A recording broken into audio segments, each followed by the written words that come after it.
Got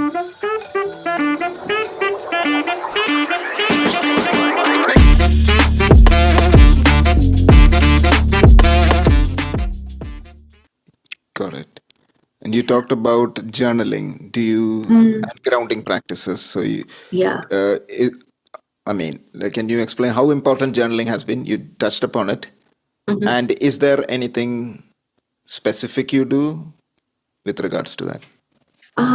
Journaling. Well, journaling is, as a teenager, I had that, the diary with the lock on it. Ah, yeah. So I was, at that point of time in my life, I was like, I used to like daily, I used to write like Dear Diary and all of Oh, that. yeah. I used to, I used to do all that as a child. And then, I grew up and, one thing led to the other. I got busy and then all of that went out the window. And I think journaling kind of pretty much made this entry back into my life, um, maybe late 20, maybe after I had Shivam, my son, is when I kind of started writing again. And if you ask me if I have a method of doing it, actually no. I would Mhm. just write whatever. Sometimes it's just gibberish. Mm. I'll just write something. I'll just pick up my. Sometimes it wouldn't be anything. It would just be like a one line of the today was a good day. Bus. But I would Mm. just make sure that I would just pick it up and do. And then once I moved to the UK, Mhm. I got a little bit more serious with it. And Mhm. so it would be one of the first things that I would do an hour of yoga in the morning. And Mhm. then I would sit with my journal and I would write. I would write how my previous day went and what my intentions are for the day. And that's when I got familiar with terms like this, like intentional thinking and what Mhm. I want for myself and what are the things that now that I have taken that move to act. I mean, now that I've taken the decision to move, and so how are the next 2 years going to be for me? And what am I trying to do with this time that I have with myself? And sometimes, of course, it would get. I mean, I had a well settled, comfortable life here. And I gave Mhm. up on all of that. And I was doing really well work wise also, but Mm. I kind of gave up on all of that.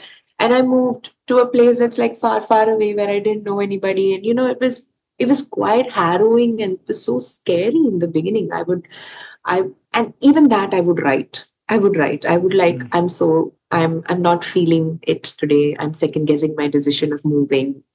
Mm. Should I have done this? So Mm. whatever it is that I felt, I wrote. Mm. And I think that's also because I am that kind of a person, because talking about stuff makes me feel better. Vocalizing helps me to feel better. So my journal was pretty much like my therapist at that point. It's like it kind of unfolds this picture where from where you started and where you are, and gives you a lot of hope. Makes Yeah. you feel good. Yeah. And I think that's very important, like hope. Uh, Yeah. because most of the things which sell are based on opposite of hope. And I want to keep coming back to hope is because a lot of the things out there are telling you you are not enough where you are. Here's the here's the 7-step guide to change your life. But it is coming from a place of like, oh, there's a lack here, why don't you try it? And this is how business works. And you've been in business, I've been in business. Like, yeah, that's how business works. And it gives a what do they do? What do they ask you to do when you start a business? Like, oh, what is the word, market research analysis, and like what is the opportunity, meaning what are the problems with people which you want to solve. And I want to flip that into a conversation about hope and transformation and the idea that it is possible. It is possible to change whatever it is that you're changing. Even if it is you want to be happy right here, right now. Like, this is it. I just want to Yeah. be happy right here, right now. Yes. So my Yes. question to you is like, what is your philosophy of coaching? So what inspires you and what are the ideas you bring in your coaching? My way of guiding whoever comes to me is that I always ask them, for me, like now that you spoke about transformation, something that I very strongly believed, or in my case, like how life turned out for me, something that I understood is that transformation is not becoming somebody else. Like, Mm, I feel that transformation is about peeling off those layers of conditioning and societal beliefs and what people have told you who you are, and what you can do, what you can't do, what you should be doing. I mm, think it's about peeling off all of that and figuring that out for yourself to kind of really look into what really lights up your eyes, what lights mm, up your heart, what truly calls out to you. And I feel that as a coach, it is my responsibility to guide whoever comes to me in that direction, like holding a mirror in front of mm, my clients to help them understand who they truly are on the inside and what kind of a life they want. And I think that's the biggest privilege that you can give yourself in this human experience, to be able to live a life that is in alignment with who you are. mm, Because I understand from my very personal life, something that I have understood, that if you live a life that is not in alignment with who you are, if you are in environments that is not in alignment with who you are, it will catch up to you. Something that I would also like to share, Nikhil, is that in this journey, for the past, all of this work, it was pretty much like a some sort of guidance. And now I also know that I'm divergent. mm, I am neurodivergent, and mm, I have an autism diagnosis. I'm a high mm. masking autistic. Okay. So now the thing is, now since I know that I know what it is that works for me and what doesn't work for me. And I know that why I was reacting to certain things the way I did. So I'm able to understand myself, and I'm at least trying to live a life that is more in alignment with my nervous system, and try to avoid things that would trigger me. And as difficult as it is, I mean, it can be very confusing at times, because you had this idea about yourself all these years, and then all of that is just breaking away now, and there is this core being that is being presented to you, and it can be quite harrowing to handle at times. Mm, But I think that's what we all are here for. I mm. think it is the biggest blessing if you are able to align yourself in that way. Yeah. No, Yeah. thank you for sharing that. I mean, appreciate it. Uh, and I have to say, I think when people talk about neurodivergence and Mm. the spectrum and all of this, we usually come at it from a, oh, that's so sad. Oh, how can I help? And I want to come at the other way. Like, this is amazing. That's It's great. a We superpower. superpower.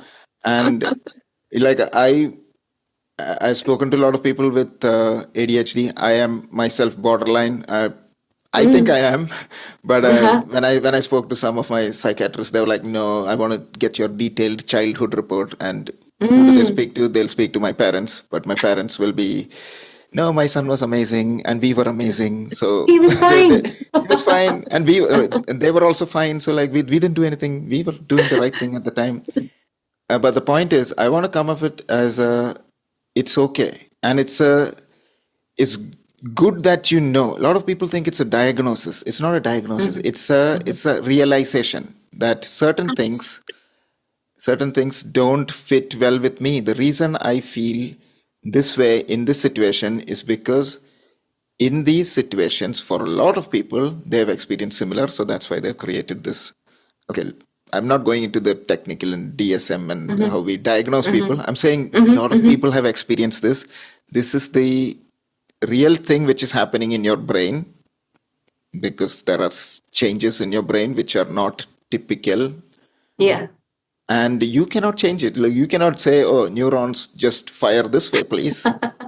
uh, no, it will fire the way it has been trained. So Absolutely. it is very important to come at this subject with an open, actually even curious, and like, what does that mean? So what is this? What does how high masking autism mean? That I'm good at pretending. Uh-huh. No, the thing is, high masking basically means that all my struggle is on the inside. It's Mm, absolutely invisible. Uh, mm, you look at me, you talk to me, you might feel like I'm normal according to what the standards are for normal among yeah, typical people. yeah, yeah. Yeah, but uh, I know that I have a dysregulated nervous system, and Mm, I there are a lot of energies that throw me off, and mm, I go into an absolute anxious attack when there is a change in a plan or schedule. It really puts me mm, off. I have extreme sensitivity to hearing, and my sense of smell is, mm. I mean, it's annoyingly, I can't tell you how annoying it is. Wow. And yeah, so basically, the burnout that I experienced at one point was um, actually an autistic shutdown, because I was Mm, masking for so many years, and I was subconsciously trying to fit into this idea of how I'm supposed to present myself in this world. uh, And it is only now that I realize that there is so much that I took in. And it can also be, once you get this diagnosis, that's the funny part. In one way, it is extremely freeing. You have this feeling like, oh my God, okay, so I was not a weirdo. correct. Yeah, So it's yeah. not that there was something wrong with me, that I was not able to get along with a lot of people. So it was not that, I mean, that the relief that can give you is immense. But at the same time, there is also a certain sense of grief Mm. for that person that you thought you were, and Okay. for all those moments where you were so hard on yourself for Mm, not being like everybody else. mm, All those moments where you felt like you're not worth it, and all of those feelings of insecurity and not being enough, and um all of that's quite. And I think it's the first time. I was 30. I got diagnosed at 38, or like you mm. said, that revelation came to me at 38. um, and It's the first time in my life that I was able to show myself some sort of compassion, true Wow. compassion, for the first time in my life. And I think, and that is what my doctor tells me. She's also autistic. She's gifted Mm, autistic. And she tells me about all these CEOs and MDs and big business owners and artists and all of those people who come to her. And they come to her for help with addiction, with depression, with stress. And most of the time, they turn out to be autistic or mm, divergent. And the first thing they say, it's the most common statement that she gets from all of these people is, if only I knew earlier. mm, If only I knew earlier, because the struggle of trying to fit in to a world that is not typically built for you is quite intense. And the worst part of that is that it's invisible. That's a problem, because we all have a very skewed idea about autism, and how it's supposed to look like, how it's supposed to present itself. It doesn't mm. present itself all the time, and it doesn't present itself. I mean, on the outside, it doesn't present itself all the time, and it doesn't present itself in the same way for every autistic person. And I think the most common argument that one is that, if I share this with someone, one of the most common arguments is that I don't look that way. Oh, That and another one is that, we are all a little autistic in some way or the other. ah, I'm like, oh no. wow. Two most common thing of what is it called? Co-opting. You're co-opting, or devaluing, or Minimizing our invalidating, experience, absolutely. invalidating this. Oh, it can be so frustrating. That, yeah, like we are. Oh, yes, and this happens Yeah. from people really close to us also, and it's not lack of empathy. I think they're trying to show empathy. It's a lack of Yes. understanding. Understand. It's a Absolutely. lack of Yes. like, this is real. This is Yeah. real. Yeah.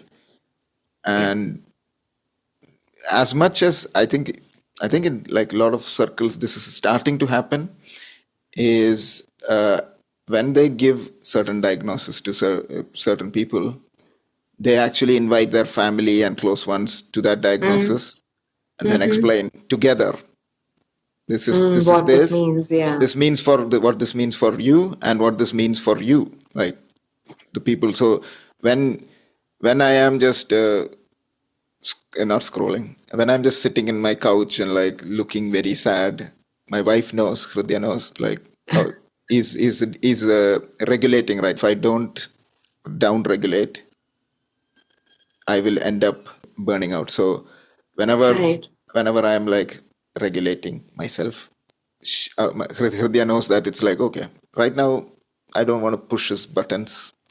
But usually what people think is like, that is the moment. That is the moment I can get my say in. Now I'll go with all the tools I have to get whatever. So this is where I think understanding and having a conversation as a group, because like usually, again, as you say, it's like it's only one person gets it, like you, oh, okay, now what do I do with it? Okay, I know that, but if the rest of the world don't seem to care, then Mm, no. But yeah. there So has to be awareness, I guess, about this, especially in a country like India.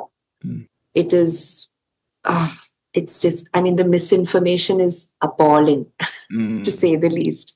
So I am trying to talk about it wherever I can because I feel there might be mm, so many other mm. divergents like us who are like asking these same questions, like, why am I like this? Or why don't I feel like I belong? These are all valid questions.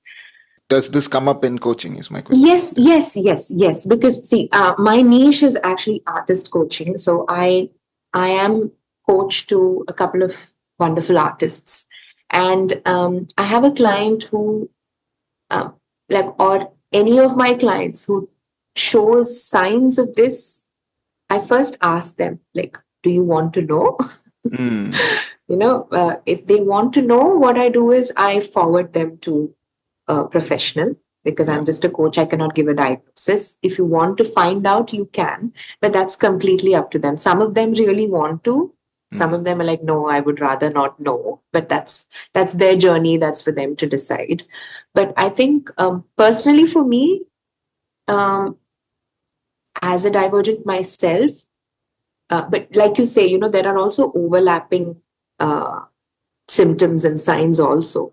So I don't go and tell them, you know what, you are, I can't do that. Like, that's the worst thing I can do. But I would ask them if they want to know, and if they do, I'll just take them through the proper channel. I have a question for you. What's Yes. one piece of quote unquote good advice that actually doesn't work? Yeah, I guess go with the flow. I've heard Oh, that so many times in my life. Go with the flow, go with the flow. I've been hearing that. But I think in the right context, I guess it is like when it comes to trusting the universe and trusting what life has in store for you, it does work. But most of the time, when you have this conversation uh, among certain circles, they say it's okay, just go with the flow. Go with the flow is an often misunderstood advice. Is what hmm. I would say. Okay. I don't know if I'm making any sense at all. That makes sense. That makes complete sense. I mean, clearly, that's very valuable. Yeah, that is, because people say it as though it's kind of a good thing, and not Huh, depending on circumstance, not knowing the individual. They just say it. Just like for me, I think absolutely, yeah. for me the one is don't worry, don't worry about it. Huh, huh, huh, huh. That's Yeah, amazing yeah. advice. That's the best advice right now. I needed to hear that. Now my life has changed. Don't worry. Because I work in this industry, a lot of artists Mm, have reached out to me and we are officially. So, and I also believe that because I'm an artist myself, I do understand a lot of struggles that they face. And that is why I call myself an artist coach. So okay. if you deal with any sort of like creative Mm, uh, if you are into any sort of creative work, that could be anything, any art form. It could be like acting or painting or sculpting or even like filmmaking or anything, photography, anything that requires you to use that artistic quotient in you. I mean, those are the kind of clients that I have right now. But for now, you can just DM me on Instagram. My Instagram handle is at Jyotsna Radhakrishnan. You can just DM me if you need any help, and I'll get back to you right away. I mean, yeah, I think we've come to the end of our discussion. It's been fascinating, lovely. but I mean, we can carry on forever. But I'm sure, like you have other important things to do than just chat with me. No, this was so interesting. I was really looking forward to this because I knew that we could talk about some interesting things, and I was really looking forward. Thank you so much for having me. There were so many things we touched on we didn't even cover. So maybe we can get back again. It's also a good idea. Absolutely. Why not? Why not? Yeah. So thank you for your time. Thank you, Jyotsna. Thank you for being here. And if you were to leave with like one thing people should take away from all of what we've just talked about, what would it be? Listen to that gut instinct. Don't ignore it. Your gut is never wrong. It's always right. Yeah, we'll end there. Thank you. Thanks, Jyotsna. Thank you very much. Thank you, Nikhil. Thank you for this wonderful conversation. I appreciate it. Thank you.